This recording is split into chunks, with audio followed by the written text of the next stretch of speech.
হ্যাঁ সন্ধ্যা এবারদা, আমি নির্বাণ কথা বলছি। হ্যাঁ বলুন দাদা। হ্যাঁ বলছি যে আজকে তো ক্যাবিনেটের মিটিংয়ে আপনার ডিএ নিয়ে কোনো এজেন্ডাই নাকি ছিল না, এবং ৪৫ দিনের মধ্যে ওনারা বলছেন কথা অনুযায়ী সপ্তম পে কমিশন গঠন করলো। এই দুটো ব্যাপারে শুধু আপনার একটু মতামত নেব।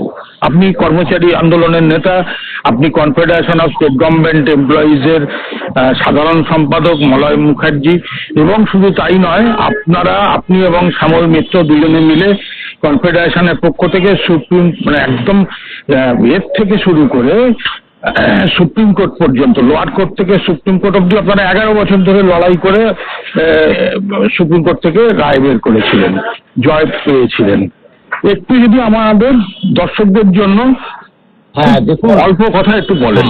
দেখুন আজকে কর্মচারী সমাজ একদম তাকিয়েছিল কি বলবে ডিএ ব্যাপার। শুধু ডিএ না, বেতন কমিশন আছে, তারপরে এখানে ডিএ শুধু যে সপ্তম বেতন কমিশনের ডিএ না, এখানে পঞ্চম বেতন কমিশনের যে মামলা সেই প্রেক্ষিত ডিএটাও আছে। তা আমরা আশা করেছিলাম, দেখুন ব্যাপারটা সপ্তম বেতন কমিশন গঠন করার আগে ষষ্ঠ বেতন কমিশনের যে বকেয়া ডিএ, সেই ডিএটা আগে দিতে হবে। অর্থাৎ তাহলে আমরা এই যে টোটাল 60% ডিএ হয়েছে ষষ্ঠ বেতন কমিশনের টোটাল ডিএটা আমাদেরও কিন্তু 60% দিতে হবে। তা এখন আমাদের মাত্র 18% ডিএ দেওয়া হয়েছে। আপনারা সকলেই জানেন যে বিগত সরকার 4% ডিএ এপ্রিল মাস থেকে দেওয়ার কথা ঘোষণা করেছিল। মানে বাজেট ফেব্রুয়ারি মাসের 5 তারিখ হয়েছিল, 4% ডিএ এই এপ্রিল মাস থেকে দেওয়ার কথা বলেছিল, কিন্তু সরকার দেয়নি। এপ্রিল চলে গেল, মে প্রায় চলে যেতে বসেছে। স্বাভাবিকভাবে আমরা কি ভেবেছিলাম যে রাজ্য সরকার আগে ডিএ ব্যাপারটা অগ্রসর ভূমিকা নেবে, দুটো ক্ষেত্রে। একটা হচ্ছে ষষ্ঠ বেতন কমিশনের ডিএ, আর একটা হচ্ছে পঞ্চম বেতন কমিশনের, অর্থাৎ সর্বোচ্চ আদালতের নির্দেশ মোতাবেক ডিএ। কিন্তু আজকে ডিএর বার্তা কোনো দিলই না। তারা কি করলো, একটা বেতন কমিশনের যে গঠন হবে সেটা শুধু প্রকাশ করলো, অনুমোদন দিল সরকার, অনুমোদন এখানে। তারপরে দেখুন নোটিফিকেশন জারি হবে, তারপরে চেয়ারম্যান কাকে করবে সেটা সরকারের উপর নির্ভর করে, মেম্বার তাদের করবে, তারপরে সেটার একটা নির্দিষ্ট সময় দেবে। এটা মানে দীর্ঘতর প্রক্রিয়া, সেটা আমরাও জানি। একটা বেতন কমিশন গঠন করে দিল আর সঙ্গে সঙ্গে আমরা তার যে সুবিধা পেলাম তা তো নয়। কিন্তু দেখুন আপনি যে ঘটনাটা, যে এই মানে ভোটের আগে এমন ভাবে বার্তা পরিবেশন করেছে যে মনে হচ্ছে ৪৫ দিনের মধ্যে ডিএ এবং বেতন কমিশন আমরা পেয়ে যাচ্ছি। কিন্তু সেটা তো না, সেটা হয়ও না। ওটা তো অনিশ্চিতকালের জন্য এখন পেন্ডিং রয়েছে। হ্যাঁ, সেটা হয়ও না, ৪৫ দিনের মধ্যে একটা বেতন কমিশন হয় না। সেটা নিয়েও যখন ভিডিও করেছি, এত অনেক সরকারি কর্মচারী শিক্ষক সমাজ আছে, বাপরে বাপ গেল রব তুলেছে। আপনি কিভাবে জানলেন যে ৪৫ দিনের মধ্যে বেতন কমিশন হবে না? ৪৫ দিনের মধ্যেই দেবে এই সরকার। মানে তারা এতটাই অন্ধভক্ত, ৪৫ দিনের মধ্যে বেতন কমিশন দিয়ে দেবে, ৪৫ দিনের মধ্যেই যত বকেয়া ডিএ আছে দিয়ে দেবে। এবার তোরা বোঝ। এখন আমার কথা হচ্ছে মলয়দা, সেটা পরিষ্কার কথা যে আপনি যেটা বললেন যে আমাদের আগে মানে প্রথমত পঞ্চম বেতন কমিশন, যেটা রূপা 2009, একদম সেইটা নিয়ে আপনারা মামলা করে সুপ্রিম কোর্ট থেকে জিতেছিলেন। সেটা তো আপনাদের সরকার বলেছিল দিতে, সেটা দেয়নি, পূর্বতন সরকার পুরোটা দেয়নি, ঠকিয়েছে কর্মচারীদের। দ্বিতীয়ত হচ্ছে ষষ্ঠ বেতন কমিশন, যেটাতে আপনার অভিরূপ সরকার চেয়ারম্যান ছিল, আমি যদি ভুল না বলি, এবং সেখানে ডিএর কোনো উল্লেখই নেই।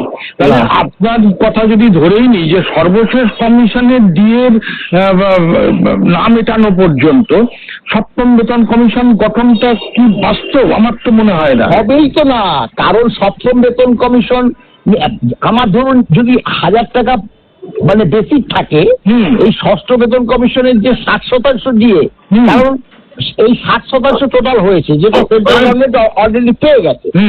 60% দিয়ে আমাদের বেসিকের সঙ্গে সংযুক্ত হওয়ার পরেই কিন্তু আমাদের সপ্তম বেতন কমিশনটা নয়া বেতন হবে। তাহলে সেটা তো ডিএটা আগে দিতে হবে, সেটাই আগে তো দিয়ে তারপরে তো বেতন কমিশন।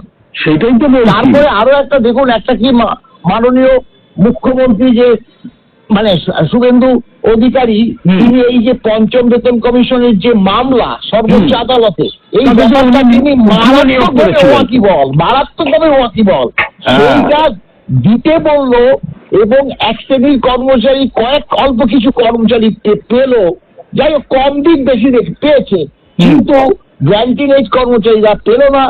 তারপরে কলকাতায় যারা বাসস্থান মানে কলকাতায় বাস করে, অর্থাৎ মানে ক্যালকাটা মিউনিসিপাল মানে অধীনে বাস করে এরকম সরকারি কর্মচারীরা যে ব্যাংক থেকে দিয়ে পায় বা পেনশন পায়, তাদেরকে দেয়নি মানে বিগত সরকার। তাহলে আমরা তো বারবার বলছি যে এক শ্রেণীর কর্মচারী ডিএটা পেয়ে গেল, মানে পঞ্চম বেতন কমিশনের মামলা, তাহলে আর এক শ্রেণীর কর্মচারী পেল না, যারা পাওয়ার কথা, সেটা তো দেখা উচিত যেটা আগে এদেরকে দেওয়া উচিত। ধরুন 80, 85, 90 বছর, ধরুন আপনার বয়স 90 বছর, আমি দিয়ে পেয়ে গেছি, আপনিও সেম ক্যাটাগরির কর্মচারী, আপনার পাওয়ার কথা আপনি পেলেন না, তাহলে সরকারের ঠিক আছে উচিতটা কি? উচিতটা কি যে 90 বছরের যে কর্মচারীরা এখনো ডিএ পায়নি সেটা আগে দেখা কোনো সেই দিকে মানে ধ্যানই দিল না। এখন সামান্য আপনাদের হাতে তাহলে শুধু সরকারি কর্মচারী, অবসরপ্রাপ্ত সরকারি কর্মচারী এবং যারা গ্র্যান্টিং এইডের কর্মচারী, তাদের হাতে এখন নতুন সরকার শুধু পেন্সিল ধরিয়ে দেবে, একদম পেন্সিল।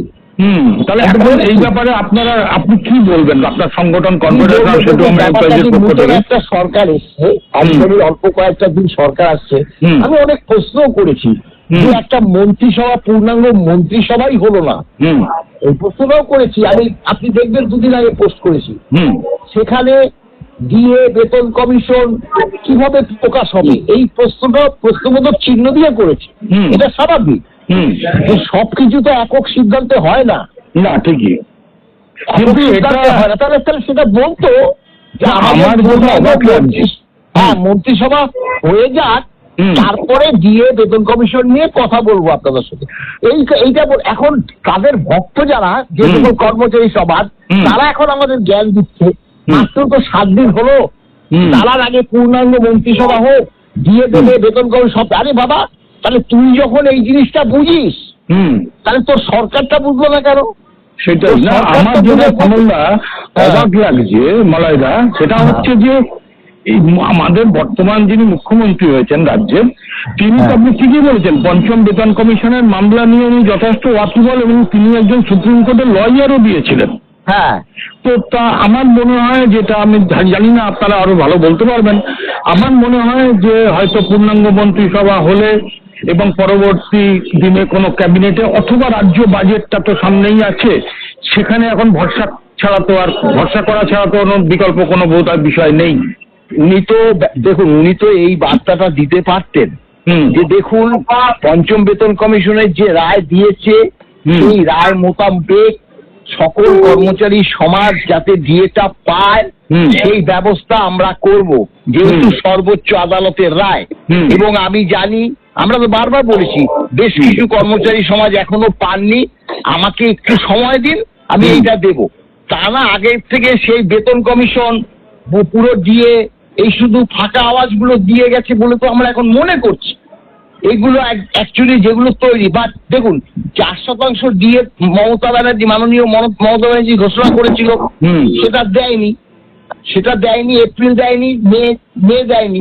তাহলে আমরা কি আশা করেছিলাম যে একবারে 42% বাকি আছে, 42% তো একদম দিয়ে দেওয়া সম্ভব না, এটা কতগুলো অবাস্তব আমরা দাবি জানাবো না যে 42% দিয়েই একটা বড় অংশ তো সেখানে আমরা বলেছি যে তাহলে 4% মাননীয় মুখ্যমন্ত্রী, বিগত মুখ্যমন্ত্রী মমতা ব্যানার্জি ঘোষণা করেও দেয়নি, তাহলে এখানে আপনি যদি আরো 4%, আমরা ভেবেছিলাম যে আরো 4%, অর্থাৎ 4 আর 4 8% দিয়ে সেটা ঘোষণা করার কথা বলতে পারতেন এপ্রিল থেকে। ঠিক, তাহলে 8% হয়ে গেলে আর 8-এ, তাহলে হয়ে যেত 26%।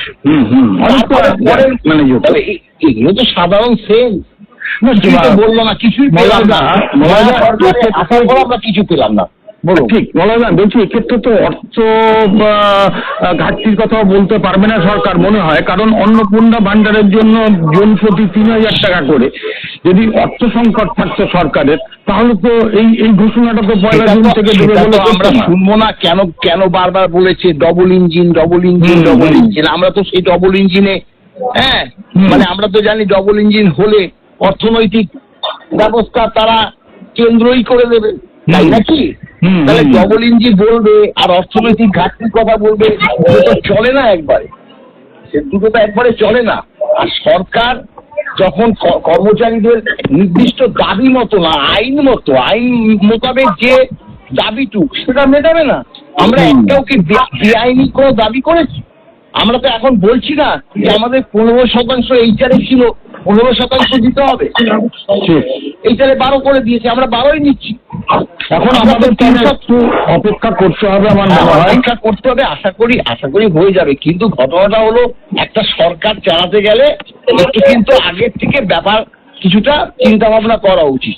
হ্যাঁ, আজকে দেখুন, আজকে সবাই তো ভেবেছিল যে মাননীয় মুখ্যমন্ত্রী এসে সাংবাদিক বৈঠকে আমাদের ব্যাপারটা বলবে। তিনি যদি এসে বলতো যে আমি খুব ব্যস্ত আছি, আপনাদের যে দিয়ে বেতন কমিশনের যে ঘোষণা করার কথা ছিল, আমাকে আর 2 দিন সময় দিন, হ্যাঁ আমি ঘোষণা করব, এটাও বলতে পারতো। অন্যান্য ব্যাপারগুলো আমাদের যে সহকর্মী যে আছে, মানে মাননীয় যে সাংবাদিক বৈঠক করেছে সে করতো।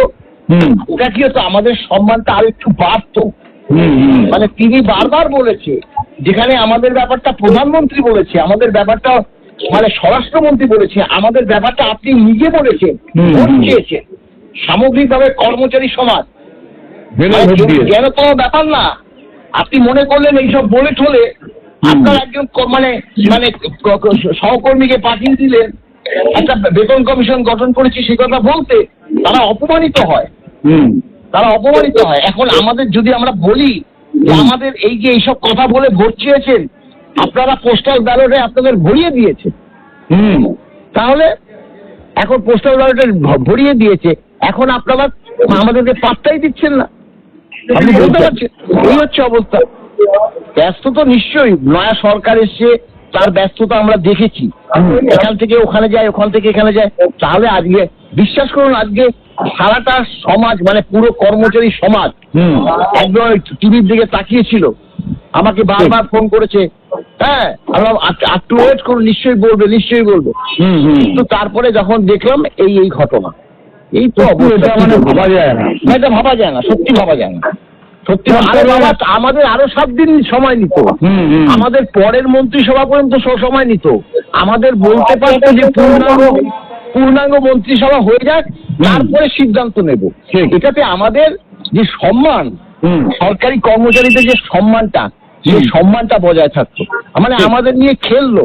এবার সাধারণ কর্মচারী দেখ কিরকম দিলাম, আমাদের বিজেপি সরকার তোদের একদম করে দিল, এই তো। এবার যদি বলে তাহলে আমরা কি বলবো? এই হচ্ছে অবস্থা।